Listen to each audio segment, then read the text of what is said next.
Tired of feeling like your team always loses sights or that you're always just a step behind with not enough info to make the right call? Or maybe you're struggling to feel like you can really carry a game when you need to? Well, then have I got the agent for you. In this video, we're going to dive into how Killjoy isn't just your average Sentinel agent. She's your answer to those frustrating game days where literally nothing seems to go right. So if you're sick of feeling helpless as sights fall or flanks get overrun, Killjoy's toolkit offers the control and the information needed to turn the tides. We're going to explore her ability to fortify sites with ingenious setups, gather that crucial intel with minimal risk, and disrupt enemy tactics with precision. Whether it's her turret that watches your back, her nanoswarms that clear out tight spots, or her ultimate lockdown that can single-handedly win rounds, we have got the strategies that are going to empower you to take control and carry harder than ever before. Now, before we talk about anything here, we have to cover exactly what makes Killjoy Killjoy. Starting out with her signature ability, Turret. Now, it places a turret that shoots at enemies within its line of sight. And though it doesn't deal a lot of damage, the real value of the turret lies in its ability to gather information, not its damage. You want to place her turret in a position where it can alert you when enemies peek certain angles. Once it spots someone, use this as your cue to swing out and land the kill on the distracted target. You can even combine this with a flash to make it even more effective. The turret honestly acts like a perfect setup for a flash, telling you exactly when to deploy with little to no risk. This makes it incredibly powerful. And unlike other forms of Sentinel utility, such as tripwires or cameras that don't really cover anything or require active management, Killjoy's turret can autonomously cover a significant area of the map. This independence makes it one of the most powerful pieces of utility in the game. For example, on Ascent B site, you might place the turret in market to watch for flanks from mid while you focus on holding B main. If the turret starts firing, you know an enemy is trying to sneak through market. This allows you to prepare and position yourself to take them down as they come through. The turret not only serves as an early warning system here, but it also forces enemies to deal with it by destroying it. Otherwise, they risk giving your team so much valuable info throughout the round. Using the turret effectively requires thoughtful placement and an understanding of how it can complement your overall defensive setup. You want to find the balance of positioning it where it can maximize its coverage without having it too easy to kill for your enemies. But honestly, all of this would go amiss if we didn't talk about something better about her turret that we really haven't covered yet. To explain that though, we first need to talk about her next ability, Nanoswarm. Nanoswarm acts like an activatable Molotov placed on the ground, which can deal massive damage to enemies standing in it. Now, what sets it apart is its activation control. You decide when it detonates. This feature makes it fantastic for creating devastating trap setups, especially when combined with your turret. Place your nanoswarms along the pathway that your turret monitors. As soon as the turret begins to shoot, activate your nanoswarms. This can deal significant damage and often secure kills as enemies are caught off guard by it. But the versatility of Nanoswarm doesn't really end there either. Because you can activate these Molotovs at will, they're also excellent for stalling the spike defusal in post-plant situations and delaying enemy retakes or executes. However, there is a catch here that we have to touch on. Nanoswarms are destructible. If you leave them on the ground and enemies spot them, they might shoot them. They emit a quite noticeable sound to nearby enemies, so if you're using them to delay a push or stall a defusal, you generally want to activate them a bit earlier. This preemptive activation ensures they go off before they can be destroyed, securing their value. Now, this is something you're going to have to get used to within all of Killjoy's abilities actually, considering that they're all destructible. So that comes to my other point here. We can make this easier for you. There's really a technique about learning all the best setups across every single map because they're all different. If you're looking to main Killjoy, this is going to be a necessity for you. That's why over at SkillCapped, we've recently updated our Master in Minutes Killjoy course to show the best setups for every single map, all the best spots to ult as well, ensuring regardless of what map that you're on, you're absolutely going to dominate the game. Now, some of these setups are pretty freaking sick. Just check out this one here. Now, what's even better is that all of our site is backed up by a rank improvement guarantee, so if you don't climb while using our service, you don't pay. This is our promise to you that our service really does work. And don't forget that with your subscription today, you're also going to get access to all of our other games as well. So what are you waiting for? Just check out SkillCapped using the link below for a discount, and other than that, let's get to her next ability. Let's explore Killjoy's Alarm Bot. Now, while it may seem similar to her turret in use, Alarm Bot really has its own unique nuances that we have to talk about. This ability doesn't shoot back, but it explodes on contact, marking all enemies hit with it with a vulnerability effect. This effect alone really isn't particularly terrifying since the bot takes a second to activate and it's often shot down during that time, but instead, this ability should generally be used to watch locations of the map that your turret doesn't already cover. By utilizing the turret's massive area control, along with your alarm bot's stealth mechanic, you can cover nearly half the entire map all alone as Killjoy when you spread your utility out effectively. This level of control is absolutely insane, and it should be taken advantage of nearly every single round. Now, while you can choose to stack your alarm bot with your nanoswarms for maximum damage, this strategy is honestly risky, creating holes in your defense that can really make maintaining control of the map extremely difficult. Similar to Killjoy's turret, when your alarm bot goes off and you're nearby, it's generally going to be a good idea to swing off of it. Enemies are going to often be distracted by it, and since you should know exactly where they are from it, it makes for a super deadly combo. Now, also, don't think that just because there are spawn barriers at the start of the round, you're limited to placing your alarm bot only in those areas. Many high elo players are going to wait until the spawn barriers drop, then place their alarm bot a bit deeper than that to get that extra early warning if enemies are coming onto your side. Now, on offense, placing your alarm bot is generally just used to help secure sites for post-plant scenarios or to defend against flanks during retakes. If your turret isn't watching the flank, it's a good idea to place an alarm bot there. Otherwise, throwing it into a smoke really isn't normally a bad idea too, since it can catch enemies off guard as they push through it. You can also place it on top of the spike to give you a warning for when to pop your nanoswarms to delay a defuse. Using alarm bot effectively requires a pretty good understanding of both its strengths and its limitations. By strategically placing it where it complements your other utilities, you can maximize its effectiveness and maintain a really strong defense or secure a post-plant setup. Now let's discuss Killjoy's ultimate ability, Lockdown. It covers a very large radius, and after 13 seconds, it's going to detain all enemies that are caught inside it. Lockdown is one of the strongest ultimates in Valorant, despite having been nerfed multiple times. It retains incredible power, which is capable of clearing an entire site for your team, whether for executes or for retakes, and can often single-handedly secure rounds if the enemy lacks a counter strategy to it. However, though, Lockdown isn't without its vulnerabilities. The main threats come from abilities specifically designed to disrupt or destroy it, such as Sova's Hunter's Fury, Brimstone's Orbital Strike, or Raze's Pain Shells, among other damaging utilities as well. Because Lockdown takes a while to activate, enemies have a window to destroy it and prevent its effect. If opponents lack these specific abilities, though, a common tactic is to just aggressively push the location where Lockdown is deployed. Now, obviously, if they prevent its placement in the first place, they don't really have to worry about waiting out its activation.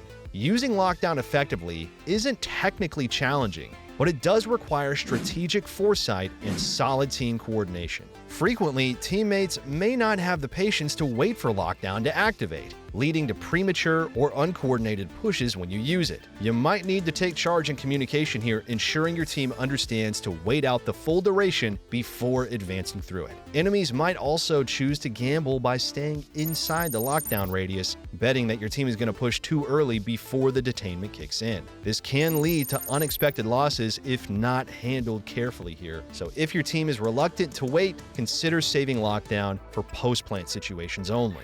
And while it is effective for initial site takes, it's equally powerful for stalling defuses. Deploying lockdown after planting the spike can force defenders to retreat, buying crucial seconds and potentially securing the round for you. Understanding when and where to deploy it, coupled with effective communication, is really the skill required in using lockdown effectively. Alright, now that you've got a good understanding of Killjoy's kit, we're going to rapid fire a few rounds by you from professional player Nats and showcase how he uses Killjoy's kit to full effect. Starting out with a match he played on Sunset, we first want to showcase how Killjoy's setups might evolve throughout the round. Now, something that Killjoy really excels at is locking down a large amount of space all by herself. You're going to notice at the start of the round, Nats sets up 2 mollies at the choke point of B, along with his turret to serve as a trigger for when to activate the mollies. Now, most players you'd see do a setup like this would just go sit right around the corner and stare at their turret, waiting for it to go off. But notice how Nats actually heads over towards mid. What he does in this case is take a quick peek down mid and then shut the door afterwards, effectively sealing yet another entry point for his team. This subtle difference in play here is actually a huge deal and basically doubles the impact Nats is having in the round immediately by holding 2 locations at once. Shortly after he gets called that the attackers are towards A, so you'll notice Nats repositions again towards top mid, and now once again, notice how Nats has covered an additional entry point for his team. He shuts the door in market, his turret is still active on B, and now he's holding top mid. This frees his team up a ton to just stack A. As kills start to take place on A, he eventually makes the call to pull back his turret and rotate over, but even after Neon starts to run away, notice again how Nats goes into map control mode. He drops his turret in mid to try and cut off her rotation, and then he even ends up setting up his alarm bot and spawn on B. While holding an off angle like this, Nats essentially just has half the map locked down literally all alone. There's no way the Neon can make a play right now without his team knowing. That's the real power of Killjoy that we want to emphasize. You can lock down a ridiculous amount of space all by yourself. Now let's take a look at some of his site holds though.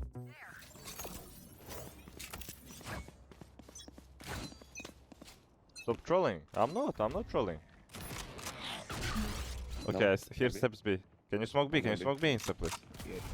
B, B, B, B, B, B. Apply default. Out B. Nice. Powers out. On the backside. One enemy remaining. It's last one. Flawless. So a common setup you're going to see from mollies on Killjoy looks a little like this. You want to spread out your mollies so they cover as much area as possible. Since when they overlap, it doesn't actually increase the damage, your goal should be to spread them up rather than stack them on top of each other. Nats is actually placing his mollies here further out to counteract the jet dash as they come into sight. What it is it's just an additional option to mix up your setups, as if they're always in the choke point, they're going to become pretty easy to deal with for the enemy team. By placing them further back though, it can really catch the enemy off guard and land some free kills. Along with these mollies, he of course has his turret down as well to let him know if someone tries to push through B main without him knowing. Similar to last round, Nats is actually going to be positioned over in market again, peeking out mid just to really maximize the value he's getting in the round. Now once again, he doesn't really see anything, but this time he leaves the door open so his teammates can rotate over towards B pretty quickly, since he hears many footsteps in B main. As the enemy's entry out onto site, his Clove combos metal with his mollies to land a kill onto the jet that's pushing out. And then what Nats does is land a second kill onto Reyna as she tries to push the market smoke. Now with these back-to-back kills, along with Clove landing a kill of her own, this round is effectively over before it even started. And I want to contrast this with another very similar round though, and point out some of the differences. But everyone's playing against Sniper, so Steps B a lot. they know how to. Swarm grenade out. Can you smoke B, please? Down. Can you flash them? Already Default. I'll try. I'm standing. I'm dead. 16 Arena. Backside. Spike planted. 1 HP Arena. One enemy remaining. Nice. One more. 9. Beautiful. This time around, Nats is actually going to be placing his mollies towards the entrance. This is going to be the more common option that players really opt for, but it's important to remember that there are other options like we showcased in the last clip. Mixing up your setups, really even if it's just slightly, is incredibly important here. Still, Nats is once again showcasing a bit of mid-aggression. However, after hearing all the footsteps in B, he opts to fall back once again. This time, after popping his mollies though, notice how he's actually going to choose to swing out of the smoke. He doesn't just swing out dry though here, he actually asks his KO to flash before he does it. This is a key point to recognize here, and a great habit honestly to build up on any agent and any team. Lots of players develop the bad habit of just swinging through smokes whenever they get thrown in an attempt to catch their opponents off guard. They just charge right on through it. The thing is though, most of the time the higher you climb, there's gonna be someone holding smokes on the enemy team just waiting for you to swing like this. By comboing your swing with a flash, it increases the odds of your peek being successful since players on the enemy team should be at the very least briefly blinded. Now, in this case, you're going to notice it doesn't look like the flash was really too impactful, but it's also pretty hard to tell. Maybe someone was about to swing through this neon wall and then got fully blinded by it. The point here is it's an excellent habit to build up, and you shouldn't just be dry peeking through smokes without a really good reason. After landing this kill, Nats immediately backs up into market, throws down an alarm bot to give him some room, and then retakes with his team for another successful round. Let's mix things up a little bit now though and take a look at offense. We're going to go look at a couple of different maps for this one, so stick with me here. Starting out on Ascent, you're going to notice how Nats begins the round by placing his turret in B main. This is a great way to default as Killjoy on attack by just letting your turret peek for you and hold space. By placing his turret aggressively here, he can assure his team nobody is aggressing in B main and deny the defenders information of that area under fear that he might be there. He actually is going to be leaving B main immediately, but this is really valuable info as his team aggresses through mid. You're going to notice there's two things going on right now. His team's making a ton of noise towards market, but at the same time his KO gets picked off towards catwalk. This is when Nats starts to go for a small lurk play to open up the round.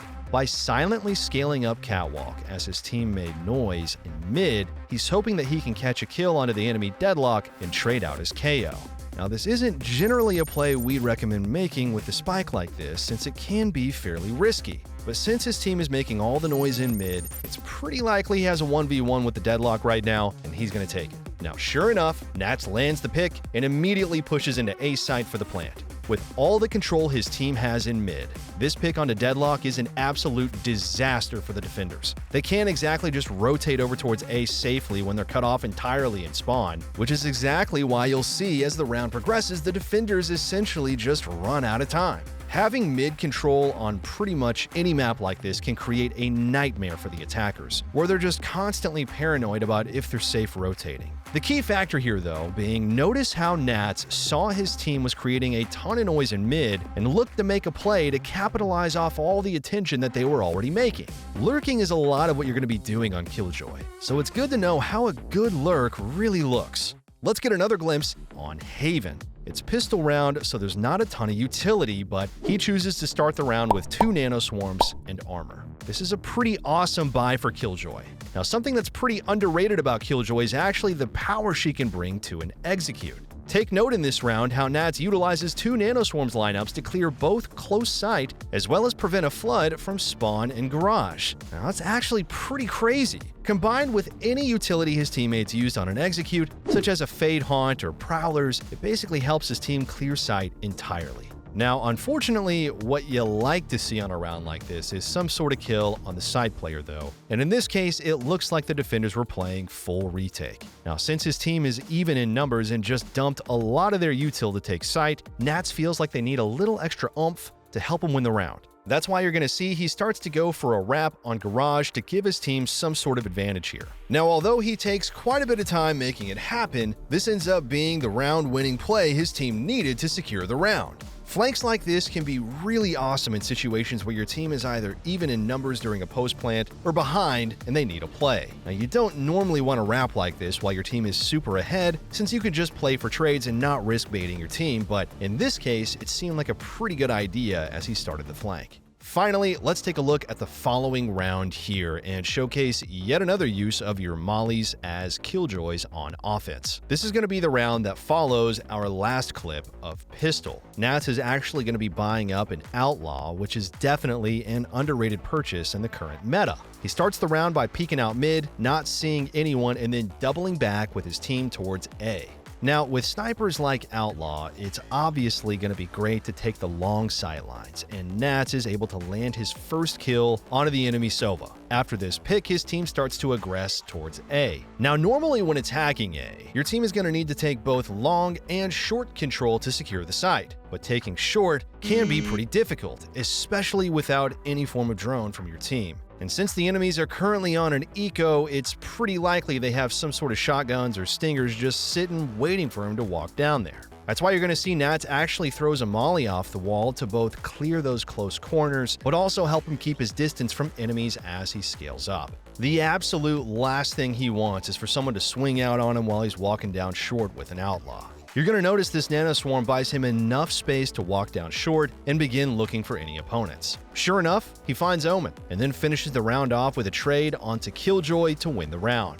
Throwing mollies like he did here to stop enemies from swinging as you scale up, or just chucking them in smokes to prevent your opponents from peeking out of them, is one of the primary ways you're going to find value from Killjoy on offense. All right, though, guys, before we wrap this up, let's tell you a little bit more about SkillCapped. So we offer a 5-division rank up guarantee, and we think that's a pretty crazy thing to offer. It's kind of like a gym membership guaranteeing you that you're going to get ripped. Your local gym probably go bust if they offered you that. But not us, because we've offered this for years because our service really does work. It works so well, in fact, that we're able to produce by far the largest catalog of premium Valorant guides on the internet. We add new courses every month with over 1,000 guides curated into over 50 courses. No one can compare. We also have a direct line of communication with subscribers in our Discord so that you can get connected immediately to some of the best players in the game, who will respond to every question you ask. Sign up today for as little as $6.99 a month if you're serious about improving your game. So that's going to be all for this one today, everyone. Thank you so much for watching, and we'll catch you in the next one.